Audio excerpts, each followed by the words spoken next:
If you read comments about Boston online, you'd think that this place is completely miserable. And honestly, some parts of living here are hard. But what's interesting is that for every complaint people make about Boston, there are probably 5 reasons people still fight to stay here. Boston is one of those places where the trade-offs are very real.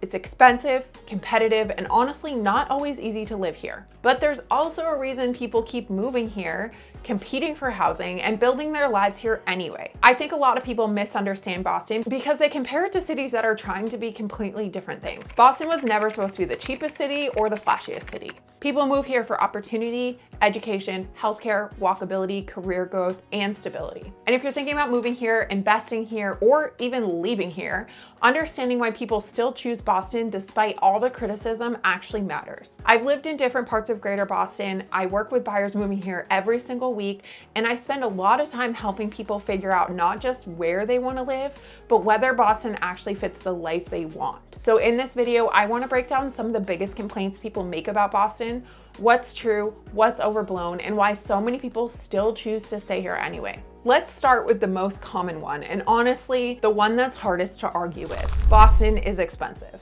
That part is real. Housing prices are really high. Rent is brutal, especially if you're coming from somewhere cheaper. Finding a starter home at a reasonable price point is a real challenge right now.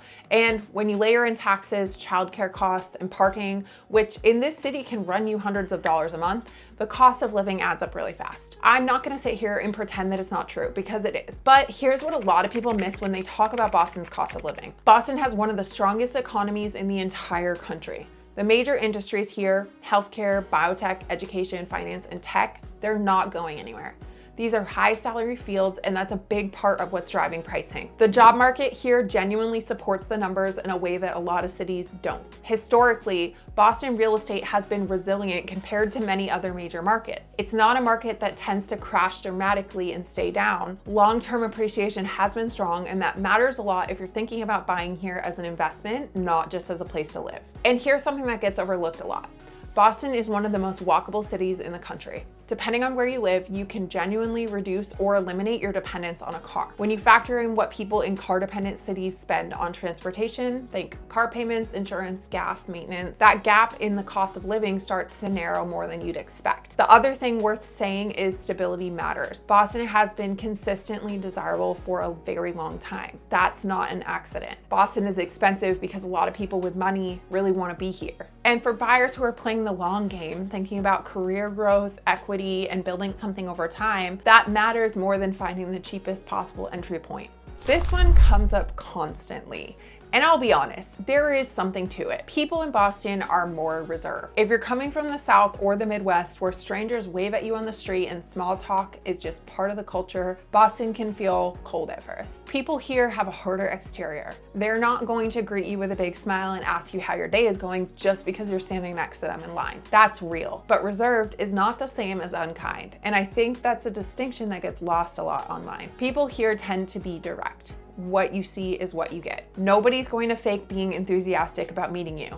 But that also means that when someone here is genuinely friendly with you, it's real. There's less of that surface level pleasantness that doesn't actually mean anything. The neighborhood and community culture here is strong. People stay in their neighborhoods for decades. They know their local coffee shop owners, their neighbors, the people at their kids' schools. There are long, loyal friendships here that don't have the transactional quality that you sometimes find in cities that are more heavily driven by transplant culture. Boston is not a city where you constantly feel like everyone around you arrived 6 months ago and might leave next year. A lot of people have real roots here, and people in Boston won't usually fake being nice to you, but they'll absolutely help you push your car out of a snowbank. And honestly, after you've lived here a while, that starts to feel like more than enough. The winters are real, no question. The sun starts going down early. February and March can feel relentless, and there are stretches where it's gray and cold for weeks at a time. If you're coming from somewhere with mild winters or year-round sunshine, that is a really tough adjustment. But here's the thing, Boston has 4 genuine seasons.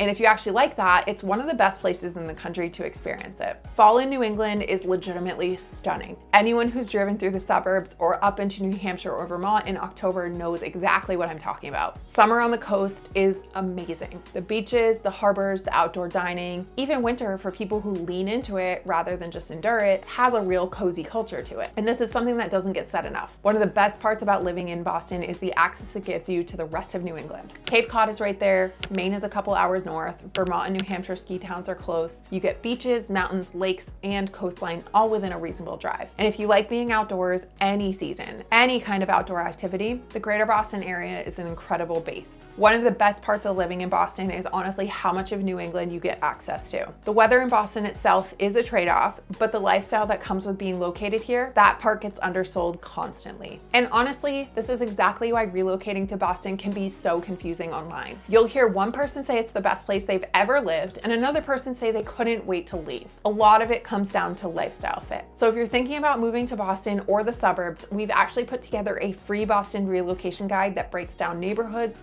commute styles, pricing, lifestyle differences, and what it's really like living in different parts of greater Boston. You can scan the QR code on your screen or click the link in the description below. The roads in Boston make very little logical sense. And if you're used to a grid system, the layout here is going to seriously frustrate you, probably for years. Traffic is bad, the MBTA has real issues that are well documented and genuinely affect people's daily lives. Old infrastructure means that things break down, maintenance is complicated, and modernizing is slow and expensive. These are real complaints. Anyone who's driven in circles around the North End or gotten stuck on the Pike during rush hour knows exactly what I'm talking about. But here's the context that usually gets left out. Boston is one of the most walkable cities in the whole United States. The fact that the roads are confusing matters a lot less if you live in a neighborhood where you can walk to most of what you need. A huge number of people live in Boston proper, Cambridge, Somerville, Brookline, and they don't drive as a primary mode of transportation. That changes the calculation entirely. And the older, denser layout of this city, well, that's the thing that makes the roads so frustrating,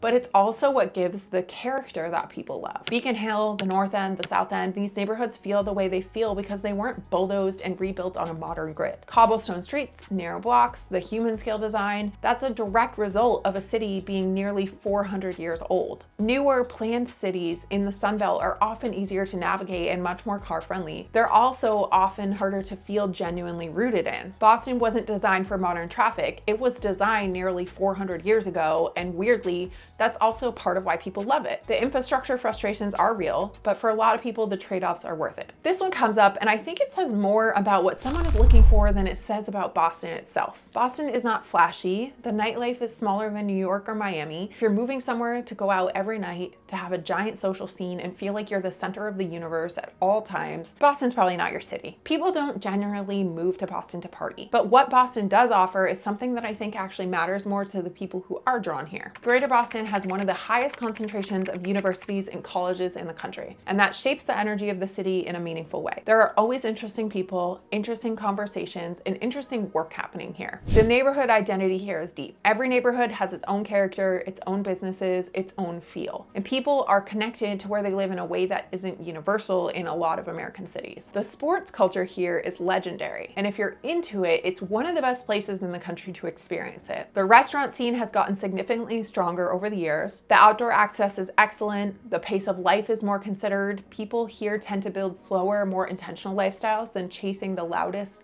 flashiest version of everything. And for families, the suburbs around Boston consistently rank among the best in the country for schools and quality of life. Boston is less of a look at me city and more of a build your life city. And for the right person, that's exactly what they're looking for. So after going through all of that, the cost, the winters, the road, the reserved culture, why do people still fight so hard to be here? Well, it comes down to what people are actually optimizing for. The opportunity here is real and consistent. Career growth in healthcare, biotech, tech, finance, and education is strong. The universities create a constant pipeline of talent, ideas, and innovation that keep this economy moving in a way that doesn't depend on one industry or one moment in time. The stability here is something people genuinely value, especially once they've lived somewhere less stable. Boston tends to move more steadily than many boom and bust markets. It attracts the kind of long-term residents and institutions that keep a city healthy over time. Access to healthcare here is among the best in the world. For families, for people managing health conditions, for anyone who factors that into where they want to build their life, that matters enormously. The suburbs around Boston are excellent. Strong schools, walkable town centers, good communities, reasonable access to the city. A lot of people who move here end up in places like Lexington, Newton, Needham, Wellesley, Arlington, and they find a quality of life that's really hard to replicate. And then there's the New England lifestyle overall, the access to the coast, the mountains, the seasons, the slower pace once you get outside the city. It adds up to something that people who love it really love. Boston doesn't work for everyone, but for the people it does work for, it's really hard to replicate. I've seen this firsthand. People who leave, they spend time in other cities, and then they come back. Buyers who seriously consider other markets and still choose Boston. People who complain about it constantly but have no real intention of leaving, because once you dig into what else is out there, the trade-offs here start looking a lot more reasonable. So yes, Boston has flaws. Some of them are very real, but I think a lot of people online judge Boston without understanding what people are actually optimizing for when they choose to live here. For a lot of people, this city offers something that's becoming harder and harder to find: long-term opportunity, stability, education, walkability, strong communities, and access to an incredible region overall. And honestly, once Boston clicks for people, they tend to stay here for a very long time. So if you're thinking about moving to Boston, relocating to the suburbs, or trying to figure out which areas actually fit your lifestyle and goals, my team and I would love to help. You can reach out to us directly using the information below. We help buyers relocate to Greater Boston every single week. And if you want to see one of the biggest advantages of living in Boston that people completely overlook, watch this video next right here on the 7 best weekend and day trips from Boston. That's honestly one of the things that makes living here so special. I'll see you over there.